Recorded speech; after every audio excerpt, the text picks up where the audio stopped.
Another person that, as of Friday, so it was rumored, or would I say that it didn't become it wasn't a rumor anymore. It looked like it was true because he had actually come out to say that it was true. Is the governor of the CBN, the Central Bank of Nigeria, where it was said that a group of farmers had come together to buy him the 100 million naira form for the APC presidential candidacy.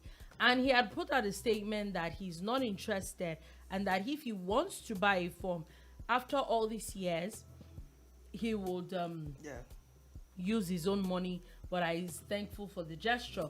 Which, what we understood by that was that he wasn't contesting. No, yeah, but then further, he also now said that he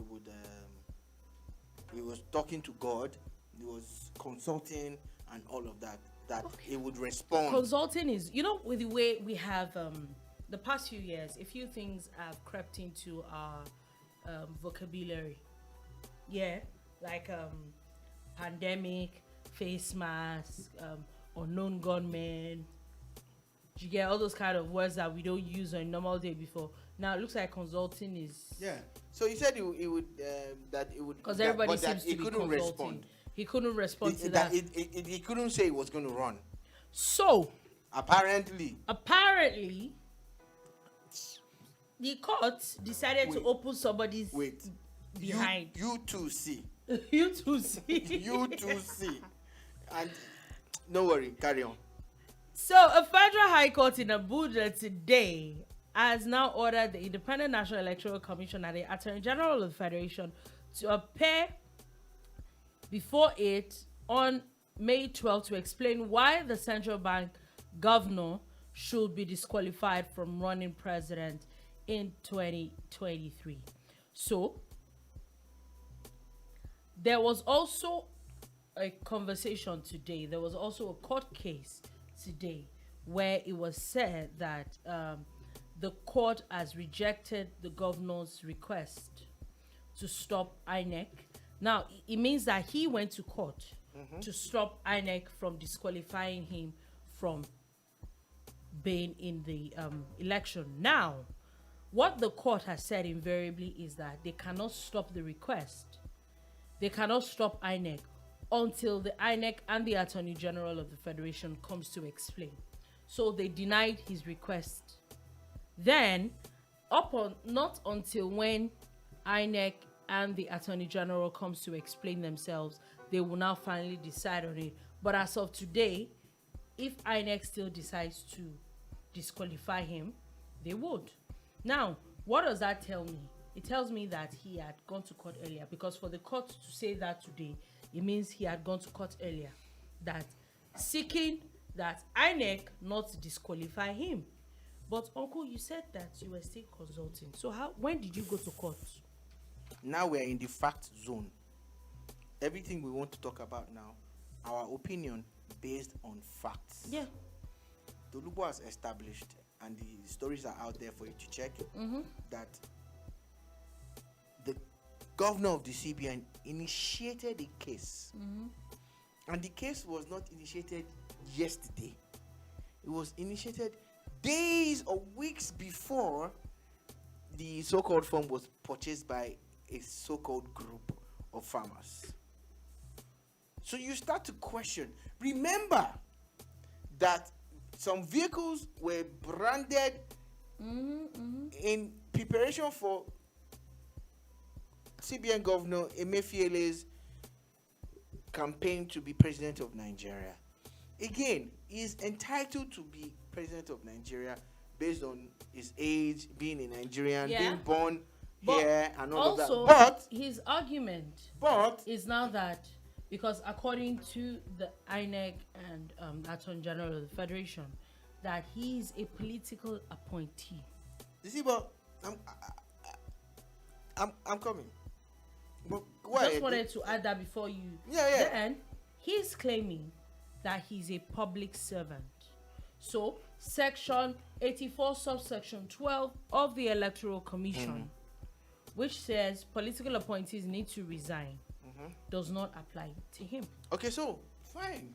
Thank you for bringing. But wasn't he appointed? Wait now.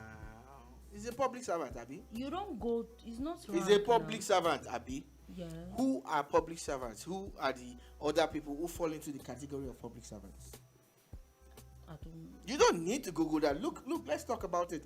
The people who work in the ministries are public servants. Oh yeah. That's the civil service. Yeah. So all of those people, the permanent secretaries, from the permanent secretary down to the lowest cadre, are people who work in the civil in the public service, right? Can any of them aspire to the post of president while they are working in the civil service? I was going to ask that I thought that civil servants are not supposed to be partisan. That's exactly my last point. I checked. So So whether you're a public servant or you're a political appointee, the political appointee part is what you should have even gone with and resigned 30 days before. hoping that before all this, the section 84 subsection 12, which is already, there's already story about it, will be expunged. See, Godwin Emefiele is playing a very dirty game. Yeah, I agree. When vehicles emerged branded that you were contesting for president, you denied it. The APC had a congress, you attended. How can you know, someone who is in charge? Also, remember that yesterday there was news that had come out that said that I think he became a member of the APC in 2021. I was gonna get there, but it's good that you brought it up. It's fine, fantastic. The news came out from that he joined there's a word that he belongs to, 2021. So why all this rigmarole? Yeah. do all of this drama? Then they claim to have bought 100 million naira nomination and expression of interest form for you, Mr. Emefiele. You denied it. You said you thanked them and you said that you you're not contesting, going back and that forth. you think about it. You have not, but there's a court case. So two things: you joined the APC a long time ago, then you initiated or instituted a court case to allow you contest. You can never have your cake and eat it, Mr. Emefiele. Make up your mind. You should have resigned months ago to follow up your dream to become the president of Nigeria. And then isn't you are it entitled. scary There's a particular word, eminently qualified to contest for the post of governor of president of Nigeria. But you cannot be supervising Nigeria's economy, which is what you do, and be contesting. It's morally wrong. It's wrong on all levels and all fronts. And is this the kind of president you want to be? You know, very interesting. Very interesting. As a story just popped out that as of today, the Speaker of the House of Representatives, Femi Gbajabiamila, you know that when